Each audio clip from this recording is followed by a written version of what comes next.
기도하겠습니다. 주님, 일주일 전과 일주일 후가 어떻게 그렇게 변함없이 똑같은지요. 변함없으신 하나님을 닮은 것도 아닐 터인데 여전히 변화되지 않는 모습. 그러나 하나님, 실망하지 않게 하여 주시옵소서. 변함없으신 하나님께서 변화무쌍한 인생과 세상을 주관하고 계시는 것을 믿는 자들이 변함없으신 주님을 붙잡고자 이 자리에 나오게 된 줄로 믿습니다. 주님만을 의뢰하게 하시고 우리의 자아됨과 자아 챙기기와 용사 챙기기와 왕되기의 혈안이 되어 있는 세상에서 하나님의 은혜와 능력만을 믿고 보이지 않지만 소망을 가지고 나아갈 수 있는 진정한 믿음 있는 자들이 되게 하여 주시옵소서. 우리에게 소망이 곧 믿음일진데 그 소망을 가지지 않고 현실을 부정하며 현실을 파악하며 현실적이 되어버리려고 하는 유혹들에서 벗어나게 하시고 오직 믿음과 소망으로 바라볼 수 있고 나아갈 수 있는 우리의 삶이 되게 해 주시옵소서. 현실은 부정적입니다. 그러나 그것이 우리의 핑계거리나 이유가 되지 않고 그 부정적인 현실과 또 열악한 현실을 향하여 능력으로 다가오시는 하나님이 그 모든 일들을 감행하시고 또 행하여 이루시고 영광받아 주실 줄로 믿습니다. 가망 없는 우리 존재에 오늘 찾아오셔서 하나님의 백성으로 하나님이 붙잡아 주시옵시고 이끌어 주시옵시고 성결하여 주시옵시며 인쳐 주시기를 소망합니다. 하나님의 성령으로 인쳐 주시고 말씀으로 인쳐 주시고 주의 은혜로 푹 덮어 주시옵소서. 오직 주의 말씀을 겸손하게 바라는 새 시대에 새 부대가 되게 하여 주시옵시고 새 수를 담는 예배의 자리가 되게 하여 주시옵소서. 그 말씀이 생명의 떡이니 영원히 목마르지도 않는 주의 살과 피를 먹고 마시는 우리의 심령과 영혼이 되게 하시고 양식으로 새롭게 되며 강건케 되는 우리의 영혼이 되게 하여 주시옵시고 지혜롭고 현명한 자들이 되게 하여 주시옵소서. 주님을 기대합니다. 또한 말씀을 사모합니다. 은혜를 또한 사모합니다. 부어 주시고 내려 주시고 채워 주시옵소서. 주님만 바라보는 우리의 심령이 겸손하게 주님 앞에 온 마음을 열고 무릎 꿇는 자리가 되게 해 주시옵소서. 전하는 자와 받는 자들이 하나가 되어 하나님만을 바라보는 온전한 자리 그 시간이 되게 하실 줄로 믿사옵고 사랑이 많으신 우리 구주 예수 그리스도 이름으로 간절히 기도 올리옵나이다. 아멘. 할렐루야. 옆에 있는 분들 축복하도록 하겠습니다. 뭐라고 축복하시느냐 하면 이렇게 축복하시기 바랍니다. 오해 없이 들으시기 바랍니다. 당신은 용사 아닙니다. 왕 아닙니다. 라고 축복해 주시기 바라겠습니다.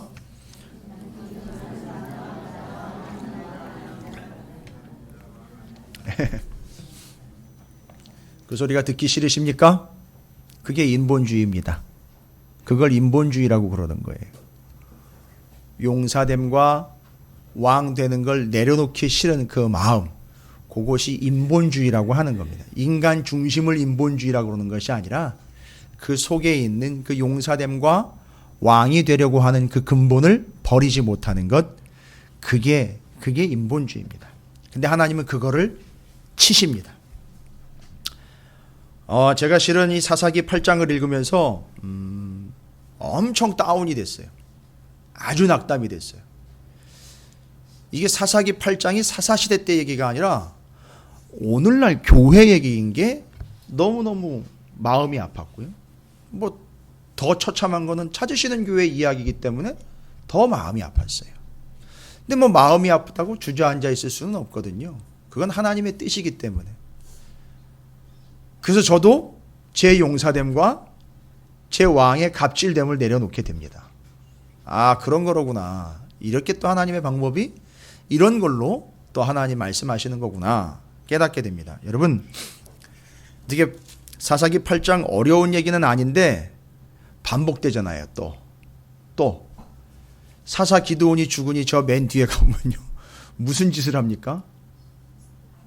사사 기드온이 살아있는 동안에 평온했다가 사사 기드온이 죽고 나니까 아예 대놓고 바알을 섬겼다 그랬고 바알 브릿이라는 말이 나오죠. 이거 조금 이따가 다시 말씀드리겠지만 바알 브릿, 바알 브릿, 베리트, 바알과 계약 맺었다는 거예요. 여러분 소망이 있습니까? 없습니까? 소망이 있습니까? 없습니까? 얘기하기 싫으시죠? 그게 인본주의라고요. 정말 인간 본성에는 소망이 없어요. 지금 하나씩 깨가는 거 여러분 경험하시게 되시기를 바랍니다. 그 용사됨이 깨지고 왕됨이 깨지고 부서져서 그냥 낱낱하게 다 드러나고 난 다음에 하나님이 입혀주시는 은혜 입는 것, 그것이 전적인 하나님의 은혜라는 사실을 좀 잊지 마시기를 주님의 이름으로 축복합니다. 오늘 말씀의 제목도요 되게 복잡해요. 문장은 완성이 됐는데 보시면 사사가 에봇을 입고 왕의 자리에 오르다. 문장은요 국어 문법상은 문제가 되지 않는데 이건 완전히 틀린 얘기예요. 그러니까 말이 안 되는 얘기라고요. 이런 얘기는 있어서도 안 되고 있을 수도 없는 얘기인데 오늘 사사기 8장이 바로 이 내용입니다. 그 사사기 8장을 쭉 보시면 아시겠지만 지뢰밭이 지뢰밭. 이게 오늘날 어디의 현실이라고요? 나라의 현실이고요. 오늘날 교회의 현실이에요. 좁게 보면 우리 교회 얘기예요. 어떤 현실인가요? 지뢰밭이라 그랬죠. 제가 공병대 출신이기 때문에 지뢰를 잘 알아요. 가는 데마다 다 지뢰인데 그놈의 지뢰가 뭔가 봤더니 용사됨의 지뢰라는 거예요. 온통 이 모양 저 모양의 지뢰들이 산재해 있는데 와, 이스라엘 정말 희망 없네요. 정말 소망 없어요. 첫 번째 지뢰 등장합니다. 밟아버렸어요. 기드온이. 지뢰가 자기를 탁 드러냅니다. 뭐라고 얘기하느냐 하면 에브라임 지파잖아요. 8장 1절부터 3절. 여러분 8장은 용사 지뢰밭이에요. 여기 가도 용사 저기 가도 용사. 맨 걸리는 게 다 용사예요. 잘 보십시오. 8장 이거 한꺼번에 터지면요 너덜너덜해집니다. 지뢰밭이기 때문에요. 아주 너덜너덜해져요. 기드온 가는 데마다요 계속 용사를 만납니다. 어쩜 그렇게 이렇게 처참하게 용사한테 계속 부딪히면서 그 용사들이 단 한 존재도 줄어들지 않고 오히려 계속 늘어나고 있는지 보면 이게 오늘날 교회 현실 딱 맞아 떨어져요. 에브라임이 나옵니다. 여러분 미디안의 군사가 총 몇 명이 쳐들어왔죠? 13만 5천이 쳐들어왔습니다. 여러분 성경에 6장 33절 34절에 보면 그때의 미디안과 아말렉과 동방 사람들이 다 함께 모여 요단강을 건너와서 이스라엘 골짜기에 진을 친지라 하고 나팔을 울려서 나팔 소리 듣고 기드온과 함께 바로 튀어나간 사람이 누구냐면 아비에셀이 그 뒤를 따라 부름을 받으니라 라고 나와 있죠. 자, 이제 이방의 족속들이 이스라엘을 치기 위하여 어마어마한 군대 13만 5천이 쳐들어와서 그 쳐들어온 군사를 뒤에 이제 요약하지만 12만 명 치고 나머지 15,000 잔당 추격하고 있는 상황인데 잔당을 추격하려고 나아가고 있는데 이스라엘의 한 지파지요. 누구죠? 에브라임은 북이스라엘의 우두머리 지파예요.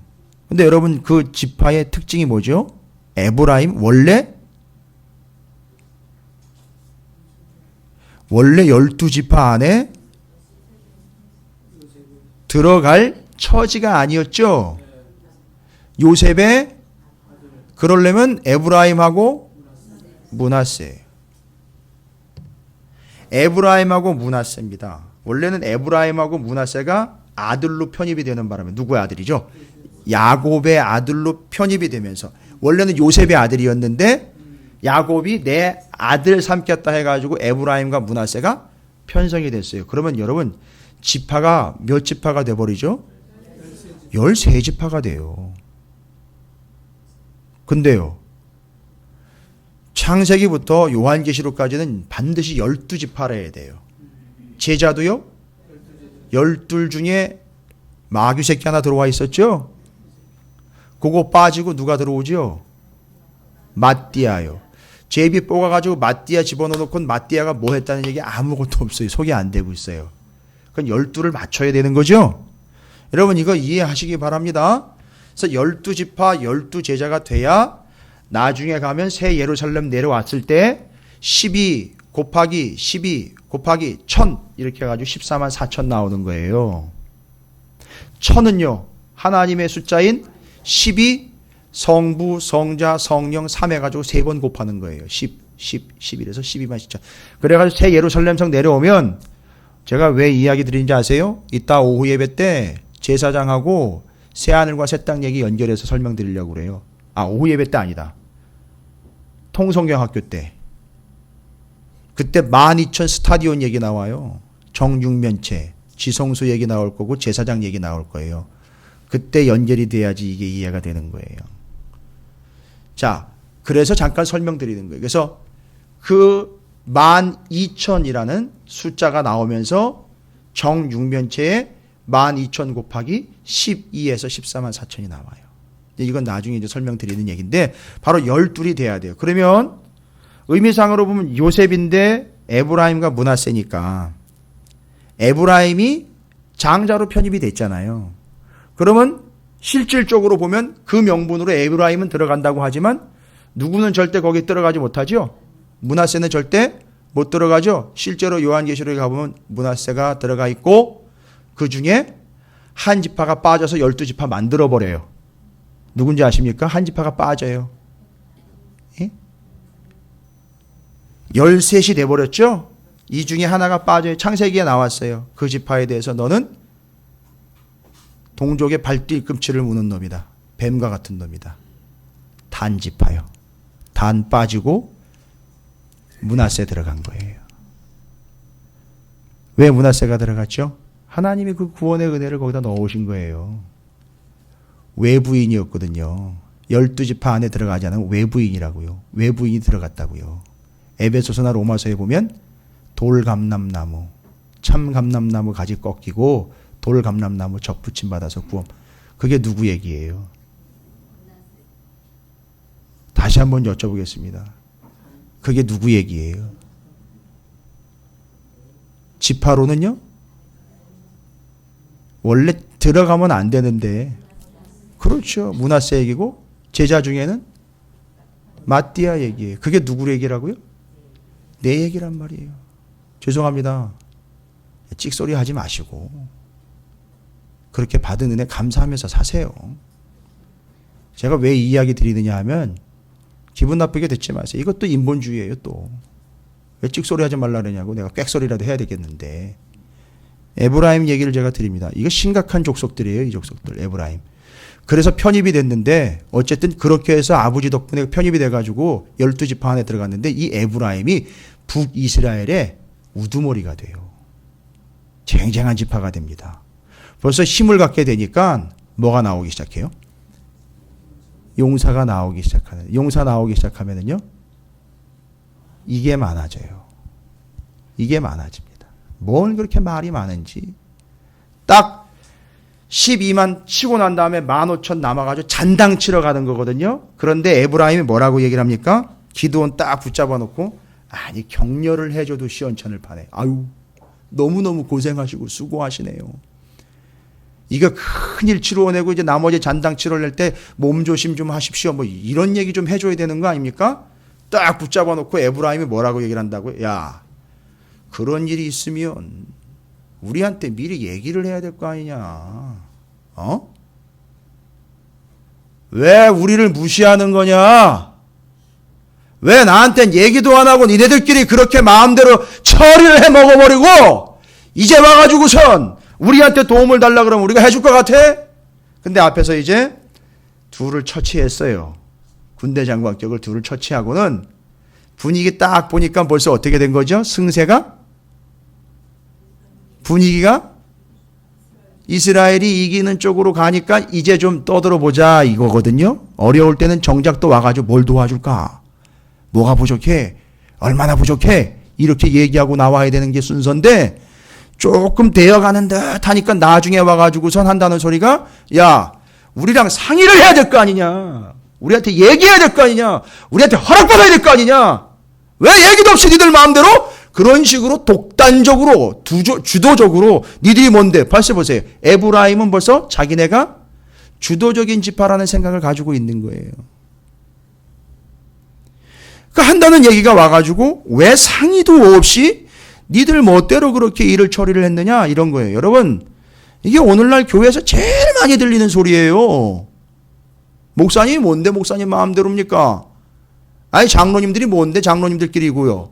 아니 그들이 뭔데 개척을 했으면 한 거지 왜 자기네들끼리 그렇게, 이런 얘기 제일 많아요. 왜 우리한테 허락 안 받고 왜 상의도 없이 그런 식으로 할만하니까 하는 겁니다. 왜일까요? 오늘 성경이 이야기하고 있다고요. 정신 바싹 차리시고 오늘 얘기가 뭔 얘기하는 건지, 용사됨을 완전히 박살내시는 하나님의 이유가 뭔지를 잘 드러내시기 바랍니다. 왜 나한테 상의 없느냐고, 왜 나한테는 얘기가 없느냐고. 그 안에 뭐가 있는 거예요?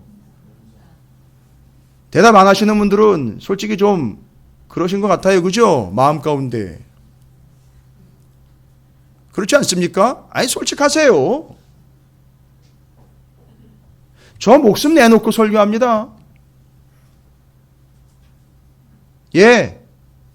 이 자리 걸고 설교하는 거예요. 시시하게 하지 않습니다. 왜입니까? 저도 제 용사됨을 내려놔야 되는 거거든요. 시시하게 아유 그러시냐고라고 받아들일 것 같으면 목회하지도 않고 말씀 전하지도 않습니다. 오늘 보니까 에브라임이 이런 식으로 막, 이건 어떻게 되먹지 않은 반응입니까? 1절부터 3절을 보십시오. 정말 은혜되는 단어는 한 구절도 안 나와요. 잘 보세요. 1절부터 3절까지부터 턱 막혀버려요 벌써. 에브라임 사람들이 기드온에게 이르되 내가 미디안과 싸우러 갈 때 우리를 부르지 아니하였으니, 상의도 안 했고 얘기도 안 했고 도움도 요청하지도 않고 우리를 이같이 대접함이 어찌 되냐. 야, 우리 어떻게 이런 식으로 대접할 수 있느냐 이거예요. 야, 나 개척 멤버인데 어떻게 나한테 이럴 수 있느냐. 야, 내가 교회에서 그래도 권사하고 장로인데 어떻게 나한테 이럴 수 있느냐. 여러분, 제가 목사인 제가 맨날 간단에 서가지고, 아니 내가 그래도 여기 담임 목사인데 어떻게 나한테 이럴 수 있느냐. 여러분 듣기 좋으세요? 아무리 담임 목사라도 제가 알아요. 요즘 분위기를요. 이게 똑같은 거예요. 얼마나 꼴불견이고 볼성사납습니까? 에브라임이 그 짓을 하고 있습니다. 그리고는요, 이와 같이 대접하는 건 어떻게 된 경우냐. 이야기를 하면서 뒤에 어떻게 해요? 그와 크게 싸웠어요. 기드온하고요. 아, 참. 네가 힘이 세? 나하고 한번 해볼까? 뭐 싸우는 거예요. 그죠? 그리고 2절 3절 보세요. 가관입니다. 기드온이 그들에게 이르되 내가 이제 행한 일이, 제가 여기서요 기분이 확 상해버렸어요. 아, 이 인간 진짜 안 되는구나 이거. 뭐라고 얘기를 했어요? 내가 이제 행한 일이 너희가 한 것에 비교되겠느냐? 에브라임의 끝물 포도가 아비에셀의 만물 포도보다 낫지 아니하냐. 아, 정말 제가 따질 거예요 진짜. 하나님 나라 가게 되면 넌만 지옥 가야 돼 이러면 뭐 지옥 갈 수밖에 없지만, 저는 너 진짜 하나님 나라 가가지고 천국 가면 제가 진짜 따져볼 거예요. 기드온한테 도대체 뭔 생각으로 그런 얘기를 했냐고. 잘 보세요. 별거 아닌 게 아니에요. 이게 심각한 거예요. 기드온이 아주 시궁창 냄새 나는 짓을 하고 있는데 뭐라고 얘기하냐면, 에브라임 지금 덤볐잖아요. 에브라임이 막 따지고 덤비니까 아유 이러지 마시고 에브라임의 뭐예요? 끝물 포도. 아무리 에브라임이 힘이 없어도 누구보다는 세되는 거죠. 아비에셀의 만물 포도보다 낫지 않냐. 한다는 짓거리가요, 지 얘기도 아니고 다른 사람을 끌어다가 얘기를 하면서 다른 사람과 비교를 하는데, 여러분 제가 왜 아까 6장 34절을 읽었느냐 하면, 기드온이 치러 나간다 그럴 때 제일 앞장서 가지고 순종하면서 그냥 하나님 전적 은혜만 믿고 먼저 튀어나갔던 사람이 누군지 아세요? 아비에셀이에요. 그러니까 지금 아비에셀이 상당히 중요한 위치에 있는 건 맞아요. 그런데 그걸 비교를 해가지고 걔도 너희보단 못해. 이게 인간이에요. 그 아비에셀이 먼저 뛰어나왔지만 나한테 도움이 되는 중요한 존재이긴 하지만 걔도 시시하고 당신이 뭐라는 거예요? 최고라는 거예요. 여러분 이런 거 바라시죠? 아니, 요즘 교회에서 이런 거 바라요. 그러니까 목사가 가서 사바사바 하면서 비유 맞춰주길 원한다니까요. 아우, 왜 이러세요? 기가 잘하시고, 아우, 최고인데 이러시면 안 되지. 용사인데 흔들리시면 안 되잖아요. 용사인데 자리를 잡고 계셔야죠. 이런 얘기 해주길 바라요. 아니, 우리 교회 얘기 아니고 저쪽 얘기예요. 또 상상하지 마세요. 뭐 저쪽이라 그랬다고 또 어디를 타겟으로 삼는 거 그런 거 아니니까 오해하지 마세요. 그리고 잘 보세요. 3절에 정말 나쁜 인간이에요. 하나님이 미디안의 방백 오렙과 스웹을 너희 손에 넘겨주셨으니, 여기까지는 뭔가 그들을 이제 또 다시 높여주면서 이거 잠잠한 거. 그래서 어떤 해석은 기드온이 상당한 중재력을 가지고 시끄러워지는 것을 잠잠하게 만들려고 상당한 외교력을 발휘한 평화의 인물이다, 이렇게 해석을 해내는 사람들이 있어요. 근데 뒤를 보세요. 이렇게 얘기합니다. 내가 한 일이 어찌 능히 너희가 한 것에 비교되겠느냐 하니라. 기드온이 이 말을 하매 그때에 그들의 노여움이 풀리니라. 와, 이거 임기응변 이 정도면 높이 사줄만 하죠. 근데 죄송합니다. 기드온이 한다는 얘기가 누가 한 일이래요? 누가 한 일이랍니까? 내가 한 일이에요. 여러분 지금까지 앞에서 7장까지 보셨잖아요. 누가 한 거예요? 이놈이니까 지금 뭔 얘기를 하는 겁니까? 여기서 지금 내가 한 일이 너희가 한 일에 비하면 별것 아니라는, 이런, 지가 한 일이 아니고 하나님이 하신 일이잖아요. 근데 하나님이 하신 일이 별거 아니라고 얘기하고 있는 거 아닙니까 지금? 뭐 때문에요?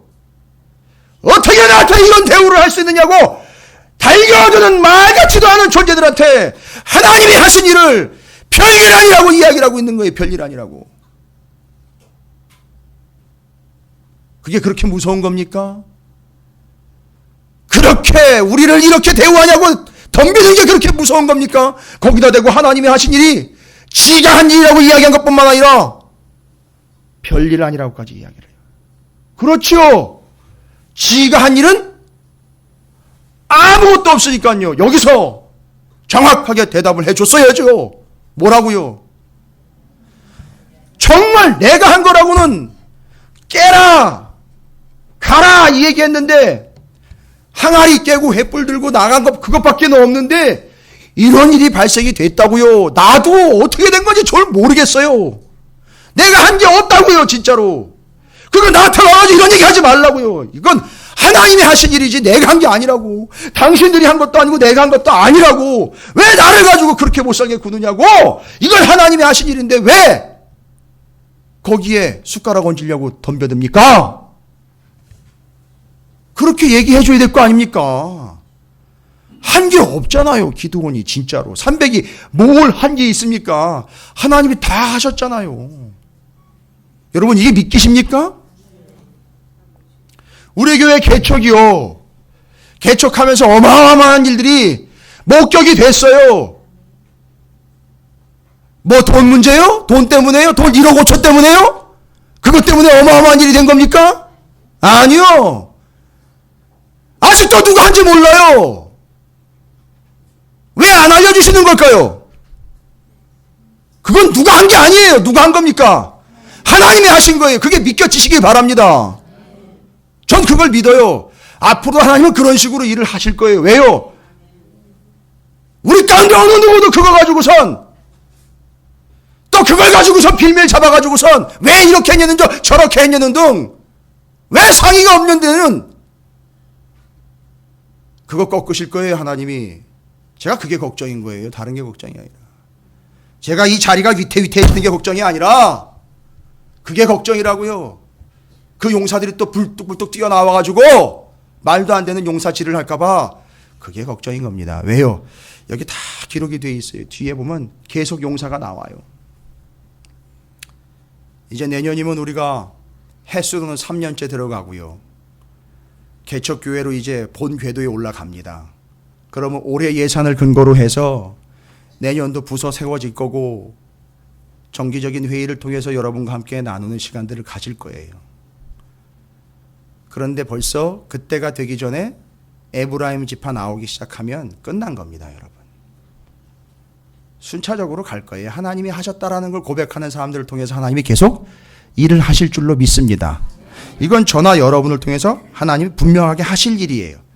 야, 이 에브라임이라는 용사 참 어떻게 해서든지 자기의 용사됨을 이야기하려고 하는 거죠. 왜 우리한테 말 안 하고 그렇게 처리를 했대? 이게 제일 많이 들려오는 얘기예요. 단체건 교회건 공동체 안에서건. 여러분 그게 뭐라고요? 에브라임 용사입니다. 조의하시기 바랍니다. 에브라임 용사예요. 뭘 끝물포도 만물포도가 어디 있습니까? 누가 어떻고 그런 게 어디 있습니까 지금?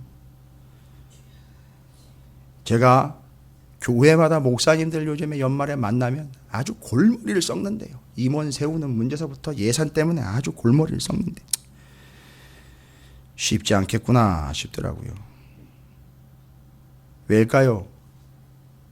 성도들과 함께 목회하는 게 아니라 용사들과 함께 목회를 하니 얼마나 힘들겠습니까? 그러면 목회자들은 뭐 나은 것이 있느냐? 아니요. 그들 안에도 아마 용사됨이 있을 거예요.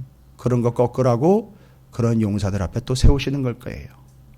한번 저는 그렇게 믿습니다. 이뿐이 아닙니다, 여러분.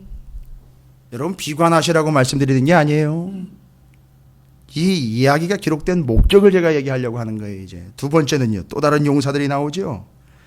누굽니까? 4절부터 17절까지 나온 사람들이에요. 누구냐 하면 숫꽃과 분우엘에 거하는 사람들이에요. 그 분우엘의 방백들, 말하자면 숫꽃과 분우엘에 거주하고 있는 지도자들급이에요. 벌써 힘의 맛을 알고 있는 자들입니다. 근데 그 분우엘과 숫꽃으로 들어가 기드온이 그 300과 함께 뭐라고 얘기했습니까? 배고파. 우리가 너무너무 힘듭니다. 좀 쉬고 먹을 것이 있으면 좀 나눠주십시오라고 이야기를 했는데 이 작자들이 한다는 소리가 뭐를 얘기를 해요? 야, 지금 너희가 세바와 살문나를 지금 쫓아가고, 이 세바와 살문나는 기록된 바에 의하면 12절에 기드온이 그들의 뒤를 추격하여 미디안의 두 왕 세바와 살문나, 이건 왕들인 거예요. 이 이방의 왕들을 둘을 쫓아가는데 이 기드온과 300과 그 따라가는 무리들이 너무너무 지치고 배가 고팠는데 숫꽃과 분우엘의 사람들에게 먹을 걸 좀 달라고, 좀 쉬게 해달라고 했는데 이놈의 인간들이 뭐라고 얘기를 했습니까? 야, 세바와 살문나를 네가 아직도 잡지도 못했는데 내가 너희들 도와줬다가 걔네들이 역으로 치고 들어오면 우리는 어떻게 하라고 그러는 거냐? 야, 우리 못 믿겠다 이거는요. 그거 당하면은 네가 책임질 거냐 이거죠. 그거 못한다. 그걸 왜 내가 해야 돼? 라고 이야기하면서 이 기드온과 함께 그 무리들을 거부를 해버립니다. 뭔 얘기입니까? 눈에 보이는 현상이 증명되지 않으면 투자 안 하겠다는 거거든요. 그렇지 않습니까? 너가 세바와 살문나를 갖다가 잡아서 우리 눈앞에 보여지지 않는 이상 우리는 너희들을 대우해 줄 수가 없다는 거예요. 자, 뭔가 계산이 섰다 싶으면 뭐죠? 손해보는 짓은 안 하겠다는 거예요. 절대 손해보는 짓은 안 하겠다는 거예요. 헌금? 헌신? 하나님께 드린다고는 말은 명분은 그런데 절대 손해보지 않겠다는 거예요. 명분이 있어야 된다는 거죠. 들어오는 게 있어야 되는 거예요. 계산이 다 서 있는 거예요. 여러분, 이게 뭐라고요? 세바와 살문나를 대하고 있는 숫꽃과 분우엘의 용사들이에요. 첫 번째 용사가 뭐였죠? 에브라임 용사였습니다. 숫꽃과 분우엘 용사들요. 아무리 이야기를 해도 계산상 딱 서버리면 어떤 근거도 필요 없어요. 말씀도 필요 없어요. 약속도 필요 없습니다. 자기 계산에 내가 손해볼 것 같으면 절대 안 하는 거예요. 근거 없으면 안 해요. 절대 안 해요. 이익 없으면 절대 손 안 댑니다. 이게 숫꽃과 분우엘의 용사들이에요. 무섭죠. 그래서 제일 많이 나오는 얘기는 숫꽃과 분우엘의 용사들이 이런 얘기를 제일 많이 해요. 그걸 왜 내가 해야 되는데? 이 얘기가 제일 많이 나와요. 첫 번째 용사는 뭐라고 얘기했다? 그걸 왜 우리한테 얘기를 안 하고 너희들끼리 네 맘대로, 이게 제일 많이 나오는 거고요. 숫꽃과 분우엘의 용사들은요, 제일 많이 하는 얘기, 그걸 왜 내가 해야 되는데, 왜 내가 손해보면서 그 일을 해야 되는데, 이게 또 제일 많이 나오는 얘기예요. 여러분, 제가 기운이 없는 건 아닌데 맥이 빠져 있어요 지금. 왠가 봤더니 하나님이요, 완전히 맥을 빼놓으신 것 같아요. 너도 마찬가지야 임마, 너도 빼 라고 하면서 이 말씀을 일주일 내내 8장 9장 계속 씨름했는데 정말 힘 빠지더라고요. 진짜 맥 빠지더라고요. 제가 서두에 말씀드렸죠, 지뢰밭이 지금 펼쳐져 있다. 지뢰밭에 들어와 있는 거예요 지금 우리가. 하나님의 사람이 아니라 하나님의 은혜를 무시하는 자들의 최후의 모습을 한번 보십시오. 이 세바와 살문나를 대하고 있는 이 기드온과 그걸 또 대하고 있는 숫꽃 분우엘 사람들의 이야기, 결론적으로 뭐라고 나와 있습니까? 16절과 17절입니다. 그 성읍의 장로들을 붙잡아 들가시와 찔레로 숫꽃 사람들을 징벌하고 분우엘 망대를 헐며 그 성읍 사람들을 죽이니라. 하나님의 은혜를 배은망덕하는 자들의 모습이에요. 여러분, 이 사람들도 왜 모르겠습니까? 기드온과 300이 어떻게 해서 그들을 이겼는지 다 알 거 아닙니까? 그런데 지금 당장 눈앞에 이 세바와 살문나가 해결되지 않으면 절대 조금이라도 손해보는 짓은 하지 않겠다는 거예요. 뭔 증거를 가지고 오라는 거예요. 근거를 대라는 거예요.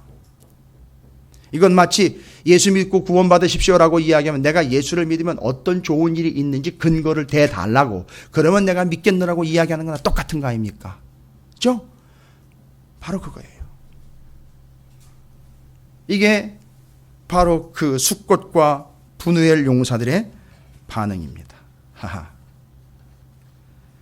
그 다음 또 등장하고 있는 인물들이 있죠. 실제로 이제 그 제거의 대상이 된 세바와 살문나입니다. 18절부터 21절까지 다 지뢰밭이에요. 지금 용사들이 아주 산재해 있습니다.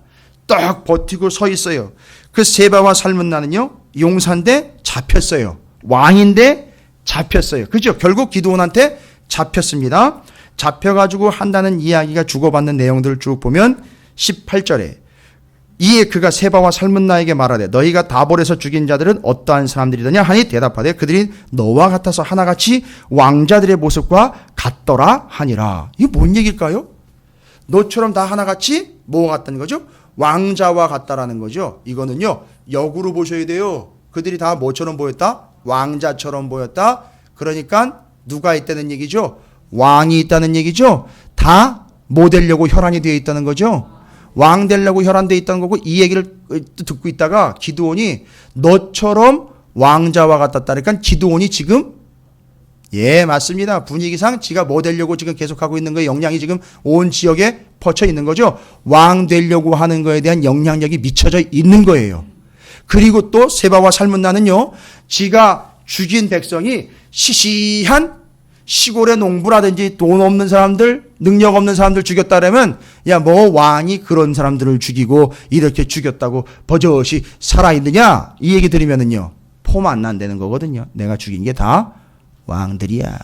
와, 지가 지금 죽음의 상황에 와 있거든요. 지가 지금 기도한테 잡혀가가지고선 죽게 생겼다고요. 그런데도 지들이 죽인 게 나는 왕만 상대해, 이 얘기인 거예요. 지금 이들이 세바와 살문나가 이야기하는 게 우리는 그래도 죽을 때까지 왕하고만 상대나 급이 달라라고 이야기하는.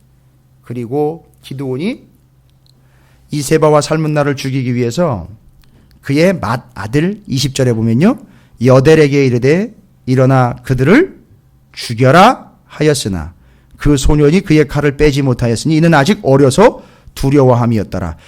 아들한테 시켰어요. 이놈 죽이라고, 이놈들 죽이라고, 칼로 죽이라고. 그런데 아들이 아직 어렸던 것 같아요. 그래서 죽이지 못하자 바로 21절에 보세요. 세바와 살문나가 이야기를 합니다. 뭐라고 얘기합니까? 내가 일어나, 너는 누구죠? 기드온, 네가 좀 일어나서 네가 우리를 좀 죽여라. 야, 그래도 우리가 왕 체면이 있지. 애한테 죽었다는 얘기를 듣게 해서야 되겠냐. 너한테, 왕인 너한테 왕인 우리가 죽었다고 그래야 죽어도 할 얘기가 있지 않겠느냐. 죄송합니다. 표현이 그렇습니다. 먹고 죽은 귀신 때깔도 좋게 좀 해보자. 어차피 죽을 바에 왕한테 죽었다고 소문내자. 애한테 죽었다고 소문내면 이거 팔리지 않느냐. 이 이야기인 거예요. 죽을 때까지도 자기 낫내는 일을 계속 놓지 않고 있는 거예요. 이게 뭔 얘기예요? 세바와 살문나 용사, 내가 그래도 위치와 모양이 있지. 어떻게 그런 걸. 이런 얘기 제일 많이 나오잖아요. 그런 거예요. 세바와 살문나 이야기입니다. 남의 얘기가 아닙니다. 우리 얘기 지금 하고 있는 거예요. 용사 계속 등장합니다. 아주 지칠 정도로 등장을 해요. 8장에 에브라임 용사, 숫꽃 부두엘 용사, 세바 살문나 용사. 엉망진창입니다. 가는 데마다 다 용사 갑질하는 놈들하고만 만나요. 누가요? 근데 못 깨달아요. 계속 만나는 게 다 갑질 용사들하고만 만나요. 기드온이요. 근데 여전히 못 깨달아요. 왜 용사 갑질하는 사람들만 만날까요? 맞아요. 본인이 지금 용사질 갑질하고 있기 때문에 맨날 용사 갑질하는 놈들하고 아주 부딪히는 거예요. 자꾸. 지금 상황이 그런 상황이에요. 여러분 이거 끝나지 않습니다. 이거 끝나지 않아요. 쉽게 정리 안 됩니다. 이 인생 아주 피곤한 인생인 거예요. 잘 보시면 이제 그 곁에서 지켜보고 있었던 누구 얘기가 나옵니까? 22절부터 28절까지 나오는데 이스라엘 백성들이 얘기합니다. 뭐라고 얘기한다고요? 그때 이스라엘 사람들이 기드온에게 이르되 당신이 우리를 미디안의 손에서 구원하셨으니 처음부터 막혀버리잖아요. 당신이 우리를 미디안의 손에서 구원하셨으니 맞는 얘기입니까? 아니요. 전혀 틀린 얘기예요. 맞지 않습니다. 우리를 미디안의 손에서 구원하셨으니 당신과 당신의 아들과 당신의 손자가 우리를 다스리소서 하는지라. 뭐가 되달라는 거죠?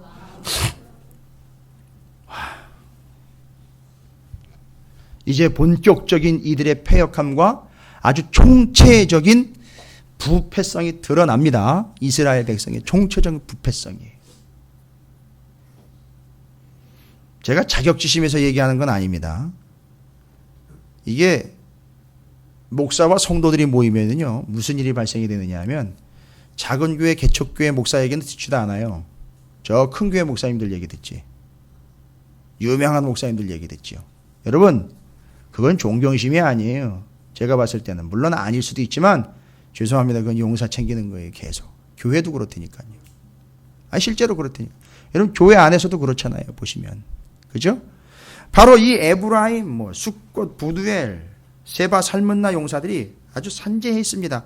이걸 보고 배웠기 때문에요. 이거 이미 익숙해 있기 때문에 이스라엘 백성들이 하는 짓을 보시라고요.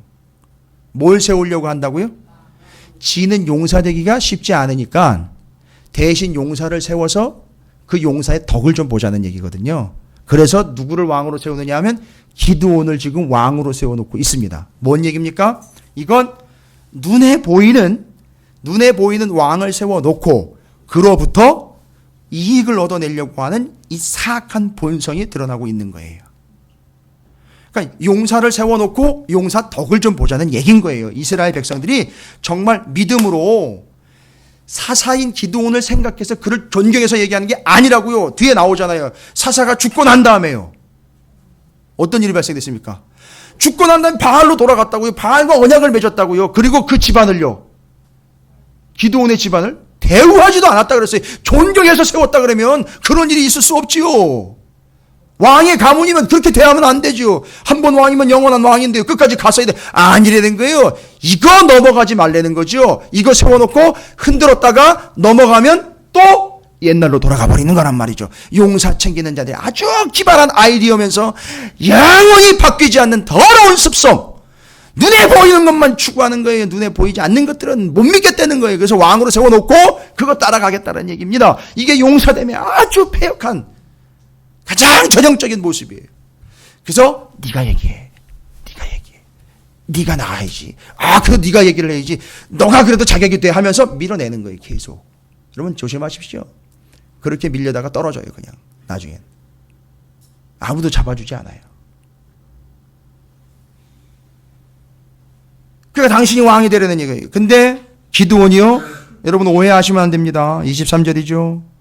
제도상으로는요. 이해하고 있어요. 법적으로는요. 잘 이해하고 있기 때문에 사사인 기드온이 이스라엘의 법을 레위법 제사장 나라 법을 잘 알고 있기 때문에 정확하게 대답을 해줘요. 정확하게요. 원칙적인 대답을 해요. 뭐라고 대답을 한다고요? 기드온이 그들에게 내가 너희를 다스리지 아니하겠고 나의 아들도 너희를 다스리지 아니할 것이요 여호와께서 너희를 다스리시라 하니라. 아주 정답 모범 답안을 이야기했는데 뒤를 보면 기드온이 그 얘기를 하고 난 다음에 또 그들에게 이르되 내가 너희에게 요청할 일이 있으니 너희는 각각 탈취한 귀고리를 내게 줄지니라. 이 귀고리는 뭡니까? 아까 세바와 살문나 죽이고요. 거기서 낙타에서 뭘 뺐죠? 초승달 장식. 이거 그들의 우상이거든요. 이거 띄어온 것처럼 이 사람들이요. 바로 그 세바와 살문나의 잔당들을 치고 그들의 귀고리를 취했어요. 금으로 만든 귀고리인데 그 귀고리에 바로 그 초승달 모양이 다 새겨져 있는 거예요. 그게 우상 숭배의 증거거든요. 그걸 이 기드온과 함께 했던 사람들이 다 죽이고 취했던 거를 기드온이 뭐라고 했다고요? 그거 다 가지고 와라라고 얘기했어요. 금 가지고 와라. 여러분 성경에 보면 이스라엘 백성에게 금 가지고 오라고 이야기한 유일한 존재가 있어요. 아론이요. 제사장만이 그걸 명령할 수 있다고요. 금 가지고 오라는 얘기는요. 아무도 못해요. 함부로 해서는 안 되는 거예요. 누구를 위해서 가져오는 거냐 하면 그건 제사장과 하나님을 위하여 반드시 금은 가지고 와야 되는 건데 그걸 명령하는 사람은 제사장밖에 없었는데 기드온이 명령을 했단 말이에요. 잘 보세요. 기드온 지파는요.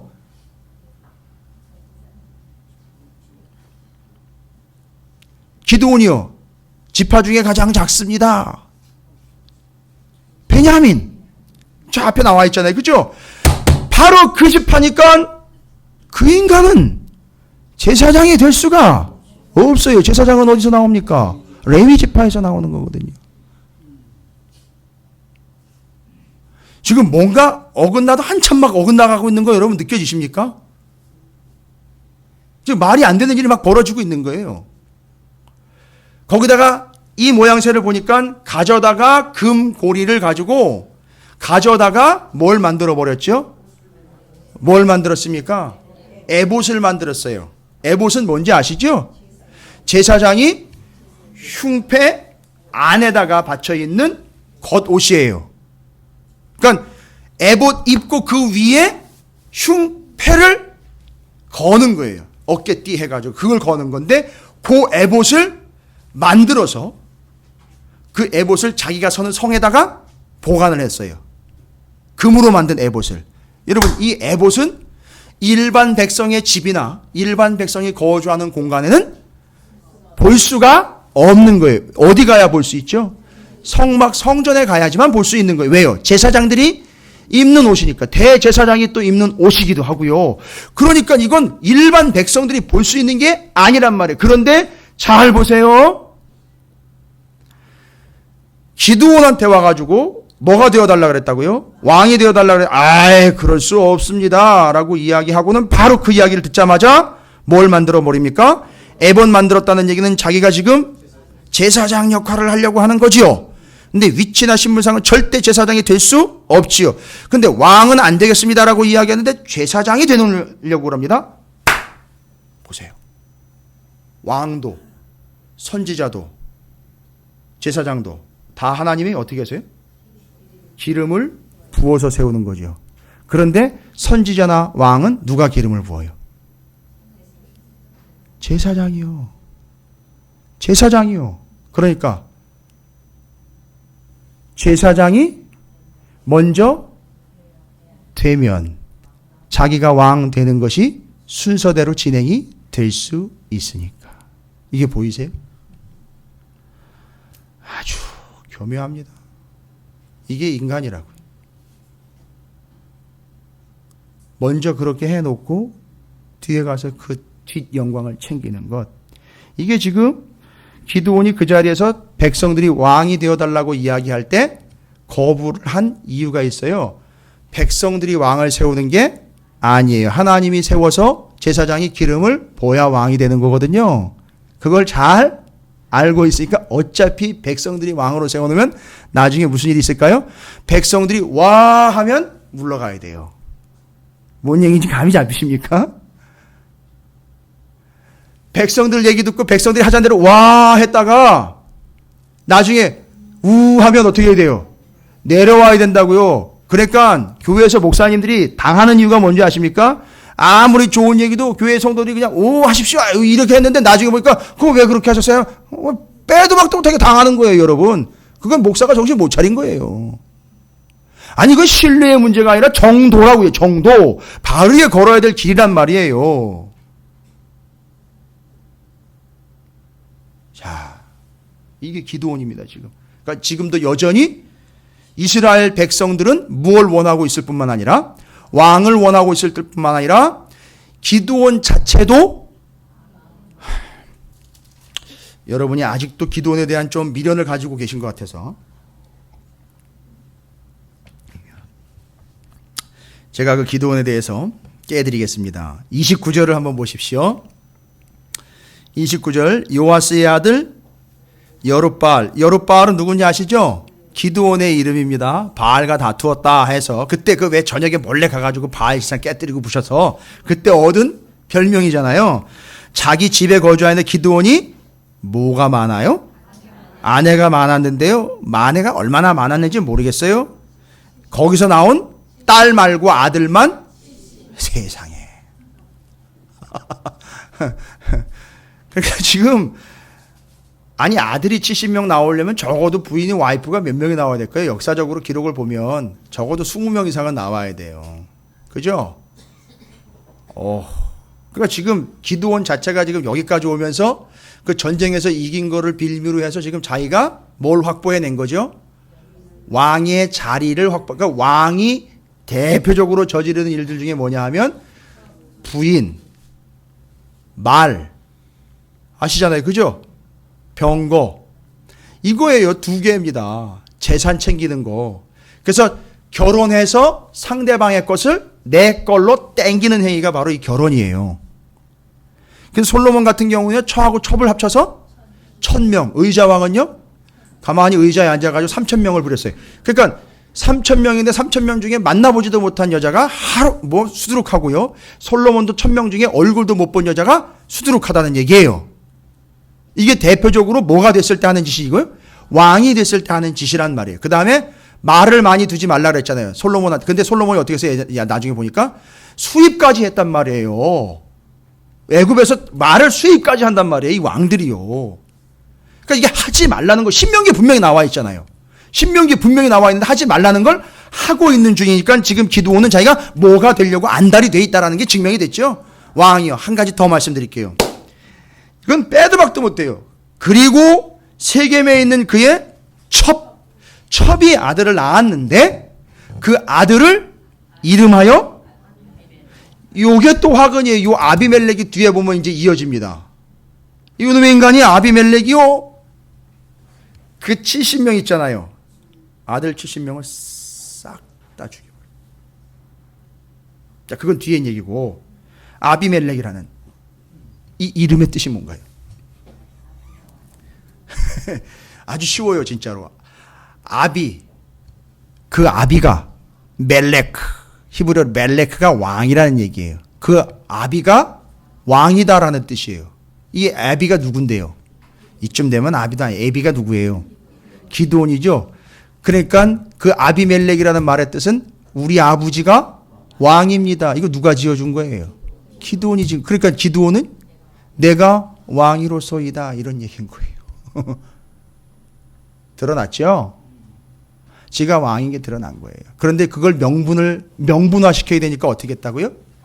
자기가 직접 에봇을 만들어 제사장적 위치에서 스스로 왕이 되는 걸 다 합리화시켜서 이끌어 가려고 정리 끝내버린 거예요.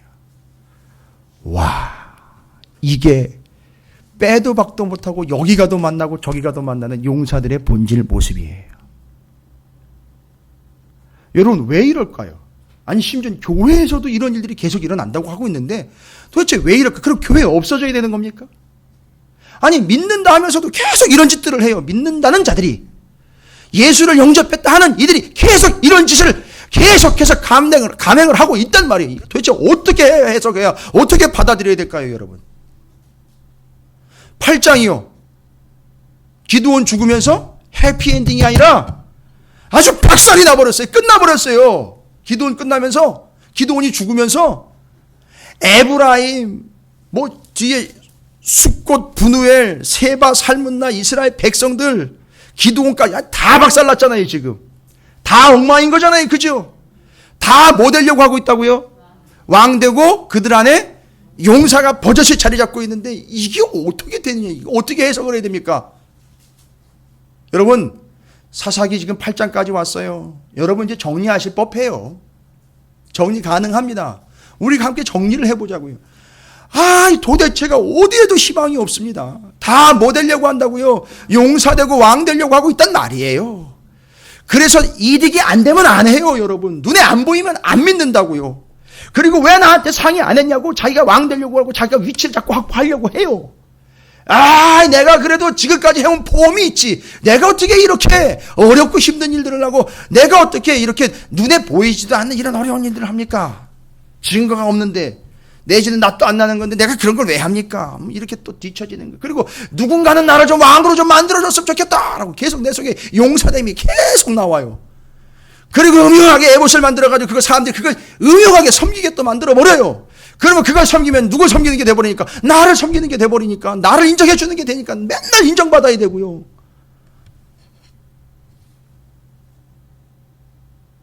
거기다가 뒤를 보시면요. 잠깐 아까도 얘기 드렸지만 눈에 보이는 기드온이 딱 없어지는 순간 이스라엘 백성들이 아까 특징이죠. 눈에 보이는 왕을 세워놓고 따라가 보자. 이게 득을 얻어보자. 근데 눈에 보였던 왕이 딱 사라지는 순간 눈에 보이지 않는 하나님을 믿게 되는 게 아니라 눈에 보이는 바알로 쫓겨가다는 거예요. 여러분 이미 은혜 안에 있는 사람은요. 기적과 이적을 보여주건 말건 상관이 없단 말이에요. 그런데 은혜 바깥에 있는 자들은요. 기적과 이적을 보여주면 기적과 이적을 믿어요. 그 기적과 이적은 누가 베풀어 주시는 건데요? 그런데 은혜 밖에 있는 자들은요. 그 기적과 이적을 믿는단 말이에요. 그걸 쫓아다닌다고요. 은혜 밖에 있는 자들은요. 여러분 왜 이러는 걸까요? 이게 8장만 보면 답이 없어요 지금. 그렇죠?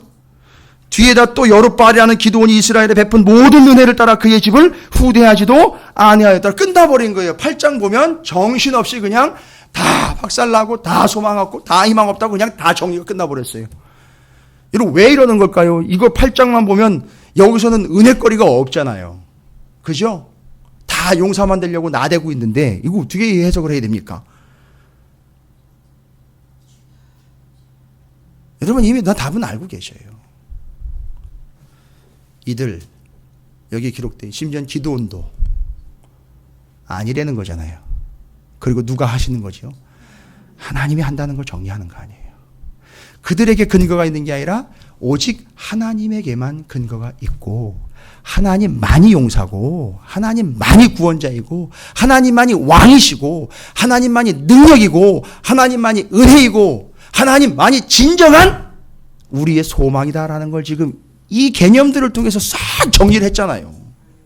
이건 어떤 다른 데 있는 외부에 있는 그런 요인이 아니라 이게 다 싸그리 다 누구한테 있다고요? 내 안에 있단 말이에요, 여러분.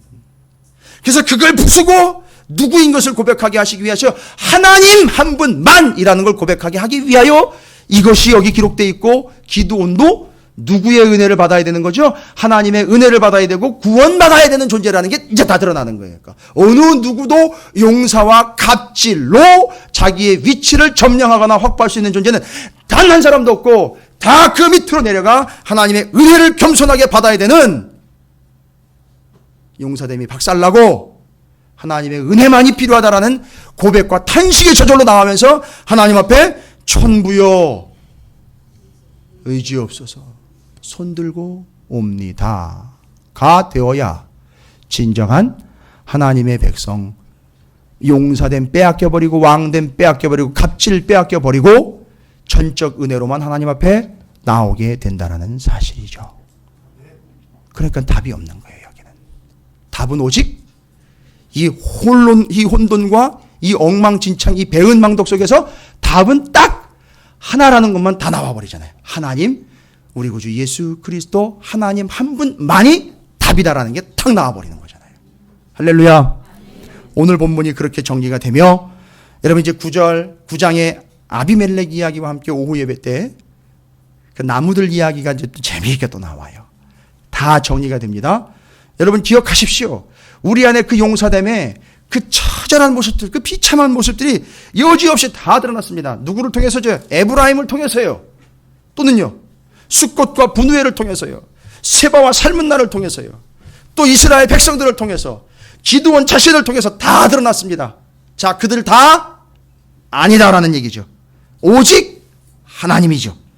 누가 용사입니까? 하나님만이 용사이시고 하나님만이 왕이십니다. 할렐루야. 치로 덤비시는 용사이신 하나님께 그 용사성의 비참함을 내어 놓으셔야 됩니다. 그게 깨지셔야 돼요. 그게 박살나야 됩니다. 왕이신 하나님 앞에서 감히 왕 되려고 하는 갑질 내려놔야 됩니다. 그래서 하나님이 지배하셔야 돼요. 그리고 우리는 뭐만 하면 됩니까? 갑질이 아니라 값을 하여. 마태복음 17장에 나와 있는 것, 진짜 그리스도인의 값은 뭐냐? 성전세, 교회세. 그게 뭐냐? 헌금 많이 내리는 게 아니에요. 영광 돌리며 사는 게 값을 하며 사는 거라고 고린도전서 6장에 나와 있어요. 여러분 그 값하면서 살아가시기를 주님의 이름으로 축원드립니다.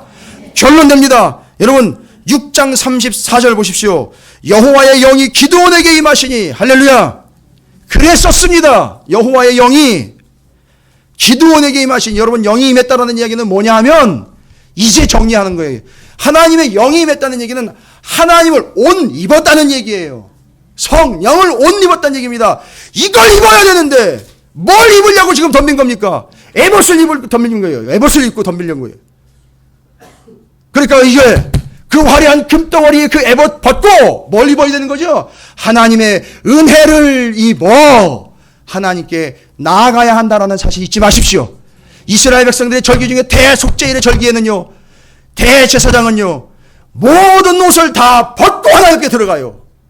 에봇도 벗고 들어갑니다. 그래야 사는 거예요, 여러분. 주님만 옷 입고 하나님의 은혜만을 옷 입고 가야 사합니다. 그 어떤 왕의 의복도, 에봇이라는 그 권위의 옷도, 어떤 것도 다 해당 없습니다. 다 벗고 무엇만, 하나님의 성령, 하나님의 은혜만 옷 입고, 그래서 여기서 예수 그리스도를 옷 입으라는 고린도 전서 후서의 이야기들, 신약의 이야기들이 여기서 나온 거예요. 그래서 그걸 입으라, 그걸 덧대라는 이야기가 이렇게 입어야 한다라는 말로 정리가 된 거예요. 여러분 그 에봇, 갑옷, 왕복 벗고 하나님으로 옷 입으시고 은혜로 옷 입으시고 성령으로 옷 입어 하나님께로 나아가는 주의 거룩한 백성들이 되시기를 주님의 이름으로 축원을 드립니다. 옆에 있는 분 혹시라도 잊을 수 있습니다. 축복하시기 바랍니다. 당신 용사 아닙니다. 당신 왕 아닙니다. 라고 축복하시기 바라겠습니다.